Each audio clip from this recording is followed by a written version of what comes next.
and we can generate a stratigraphic column. And that rock I was just showing you that's really ancient was just a little small patch sticking out on the side of the hill here. And the brown stuff is the impact ejecta sitting on top of it. The yellows are all windblown things, and then these are the younger rocks that have the gypsum veins in it. But anyway, here's the oldest rock right here, just a limited exposure. So we have too little area to really determine anything about how that rock came about. But we do know that it's the oldest, and it's at the bottom of the section, and there was a massive unconformity before the ejecta came in. Then that got eroded down to almost a nub of an impact crater. Before these other units kind of came in and buried that. And then that got eroded before this regional sandstone, which was all the rage when we landed because it showed evidence for water, basically came in. So there's we've got a geologic section now. And we can, and we're kind of seeing those rocks in other parts of the crater rim. So we're correlating from place to place. So it's classic field geology. Close-up view of that same area, so the pinkish area are rocks that are really old. So we can actually now do what geologists love to do, is we can do we can look at the profile across the hill. We can do that by various means, by measuring things with the rover, or we can use it with the orbital MRO high-rise stereo images to generate a topographic profile. And then we know the attitude of the bedding because we were there measuring the strike and dip of the doggone rocks. We can actually do a cross-section, which is, of course, where you do a imaginary section through the rocks and you show what's probably going on underneath the surface, because you know how the rocks are tilted and where the contacts are. And so we can do a cross-section. And so here's the first cross-section on Mars. So here's the Mattia Formation. Obviously, we don't know what's underneath it. And it turns out the Shoemaker Formation is fairly thin, only a few meters thick. And what's even more bizarre, the crater center is over here. I don't, if things are supposed to tilt away from craters, right? What's it tilted towards it? Well, gee, yeah, I guess we hadn't thought about that. But yeah, with these complex craters, you get there's a lot of post-crater impact modification where things kind of slump in, where the surface actually kind of collapses in. So maybe you get reversal of the bedding towards the crater. And yeah, there's just all sorts of new ideas going on. The whole thing tilts about 12 degrees towards the interior of the crater there. And maybe it's something like this is going on, where here's Santa Fe crater again, and a kind of a theoretical cross-section across it, where you've got, an uplift that happens, and then you've got post-impact modification slumping, and then you actually tilt, this outer section inward towards the crater, and then you fill everything in. And I don't know, we're still working on it. Nobody's ever walked on a complex crater before, so. And it's not. Sudbury, you've actually explored Sudbury underground. Underground, right. And so it's pretty neat. So there's actually a lot of information in Sudbury. It might be worth looking to get back and seeing Sudbury. But Sudbury is ancient and has been affected by numerous later mountain building episodes and things like that. Oh, kind of squashed, but still, yeah. A lot of what we're seeing here is we're kind of inferring from what we've seen on the Earth, like Reese crater in Germany, which is the same scale as this. We see a lot of the swavite-like deposits and a lot of the strange unconformities. And so it's we're learning a lot. But here's the first time we've actually been on one that's not totally smashed up, buried, eroded off, and it's just it's proving confusing. And right now we're basically on this bigger rim set. That was up here on this one. It's almost buried by our traverse here. But now we're driving along this guy, and so blowing that up here. Here's where we are right now, and we want to be way down here by the end of the summer, and that turns out to be about a mile away. And this is like a big hill, like 80 meters high. So anyway, as of last night, we just drove to a position just to the south of this little rim segment here. And I was actually trying to download, we were getting a downlink, and maybe by the end of the talk we'll actually have that downlink and you'll see that. So this is viewed from that hill looking south. Here's our traverse where we climbed up on the ridge, and we've been kind of going, and we're kind of behind the ridge right now, right here. And shortly we're going to start driving up and across this ridge, and we need to be down here by a couple hundred sols from now. And that's a long ways, and a lot of climbing, and there's a lot of stops along the way. And so we're undertaking that drive literally today is waypoint 1 on that whole campaign. This is a view back from our drive as we're ascending the rim here. There's where we did all that stuff on Mattia Hill, the stuff I just talked about. Drove across the plains, arrived here, and now you can see our tracks kind of coming up here.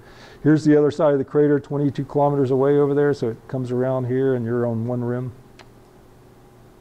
And let's see, did I back up? No, I didn't.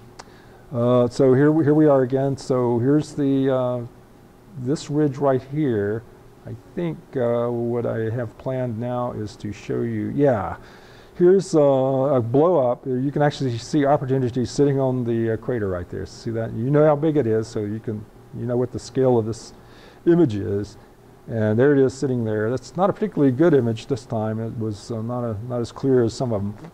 Some of them you actually see the shadow for the PanCam mast or something, but this one you can at least make out that there's some sort of strange bump there, and the bump wasn't there before, and the bump went away after we drove away. So, okay, so as we've arrived here, I've continued to do this geologic mapping, and of course the colors represent different rock types. And so we've driven down the left side there, and we've got do I have a pointer?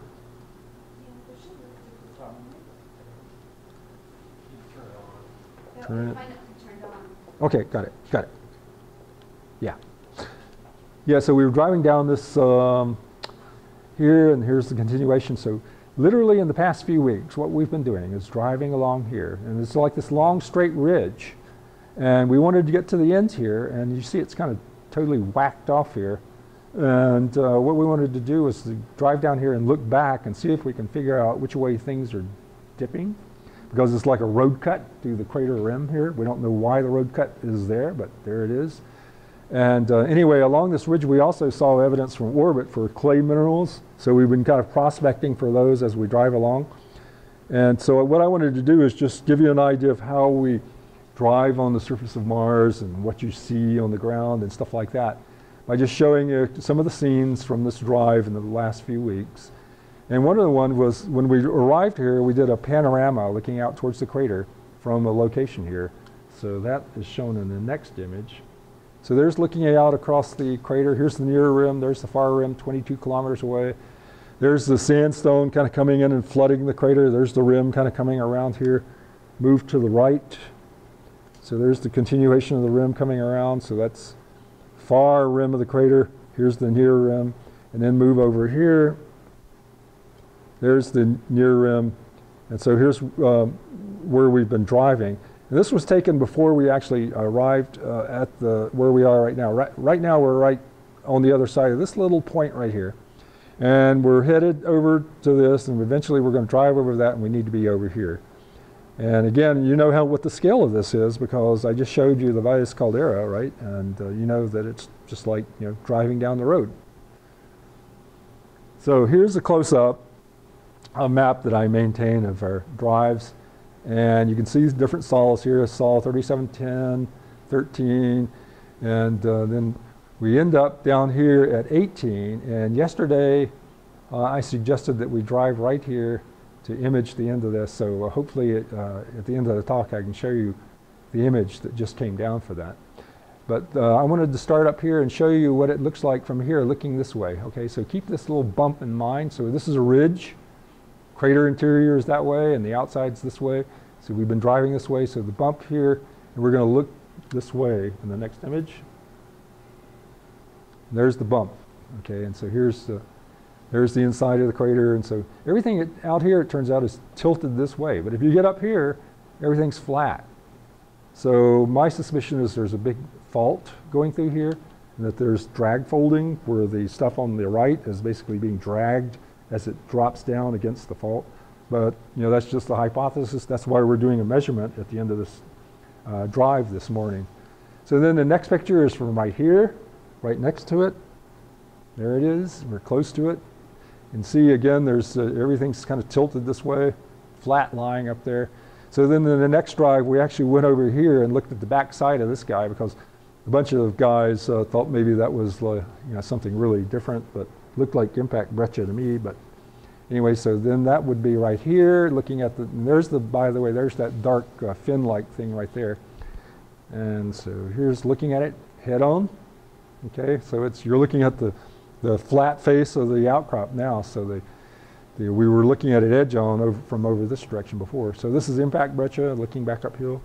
And then looking to the right of that, so there's the next drive, we went down to here, finally leaving this interminable ridge and getting into something interesting. And so that would be this drive that we just executed yesterday morning. And then the next image is looking at this image. And so that's looking back towards the peak. This image is what we call a thumbnail. It wasn't totally downlinked by the time this mosaic was put together. But you can see the fin that we parked next to earlier. So we're down here. And so we're about ready to start looking at interesting stuff. So looking to the right of that. Just a couple of hours ago, we drove to right here. And what we're going to do next is start driving this way and then work our way up and across this mountain to the south. And just an overview, so here's where we've driven along the rim of the crater. We're looking south here. There's the interior of the crater. And we're right here right now. We've got about 2 kilometers as the crow flies to go all the way down to this feature down here.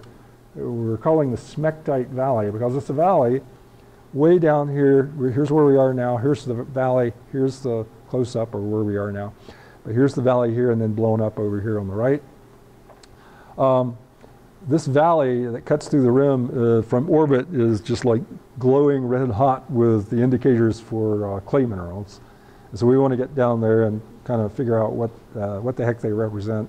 Whether these rocks are like those older rocks that we saw up earlier, that are really ancient and altered or whatnot, and so on. There's some,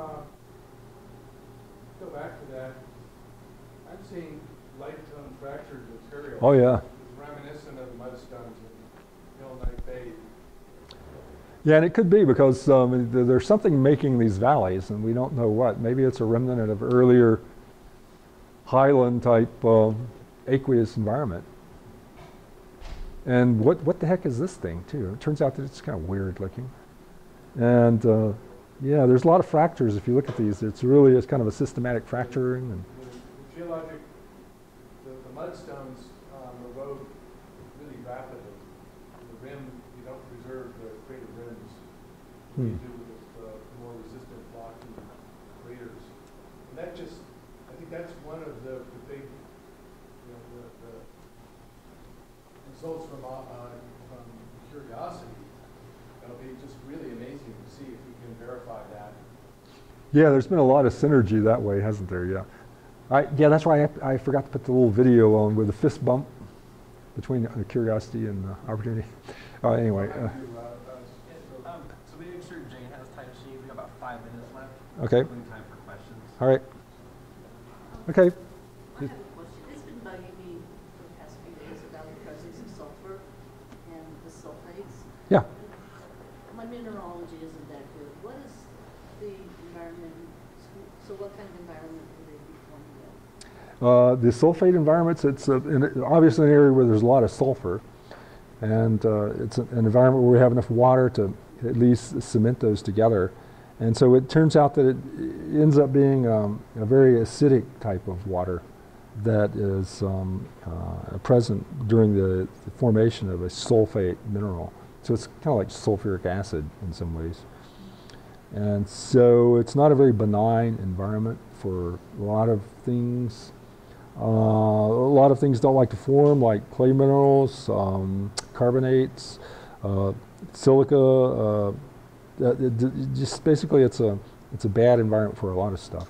So it is really like battery acid in many cases. So that's what was wrong with the later sandstones. Is basically we were talking about an environment that was just too acidic for a lot of the complex molecules in clay. So I was going to just conclude with a couple of images here of, what's happening. Of course, Mars 2020 is coming up, and there was a release of instrument proposals for 2020 recently, and the selections haven't been made yet. But what a couple of us put together was a proposal for an instrument that it should be of interest to a lot of people. It's a Mars helicopter. And it's basically a small UAV, drone if you will, that basically flies in advance of the rover and does scouting sorties in front of the rover.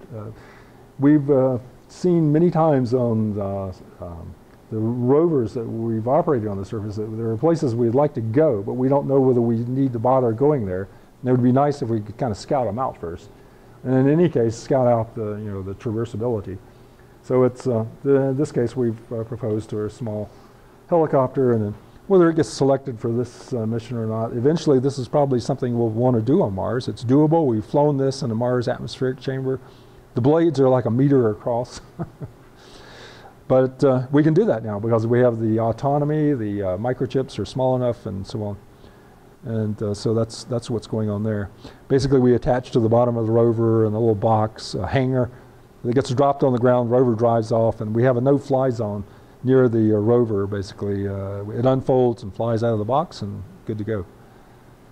And finally, if you want to learn more, I maintain a field report from Mars blog at the museum website. Just go to the science heading and look under space sciences, or go to the science curators, go to my page, and you can go to the blog. And this has also been picked up by the Planetary Society, so it's somewhere in their pages. And I try to do weekly updates and just kind of tell you in simple language, what the heck we were doing today, a couple of images or where things are happening and stuff like that. And finally, this was actually at the Smithsonian's 10th anniversary exhibit. They have this wall mural. There was a plug on the wall, and they carefully made it blend in. So, if only. And so, before I totally go away, I'm going to check and see if there's a downlink. Oh yeah. Okay, this just came down. And we're going to look at the results. There we go. Okay, there we are. This literally just came down while I was talking. And we're looking at the... uh-oh. How do you... It's up on the left-hand side, then you can just pull it over. Oh, I see it. It's set up for... okay, let me... I see. I got it. Well, that's difficult since it's off of my screen.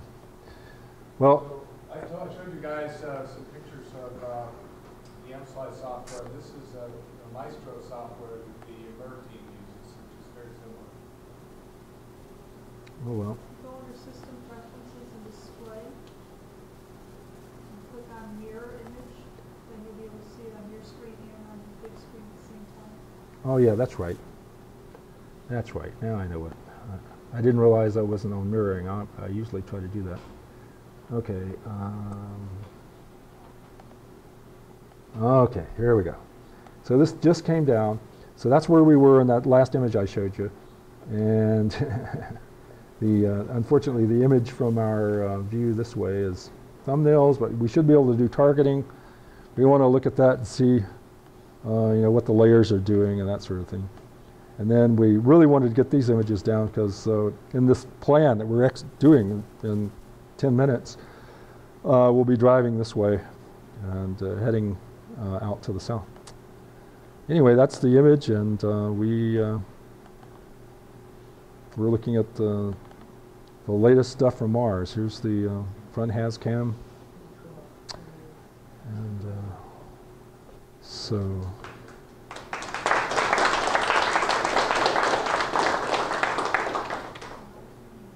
All right. Do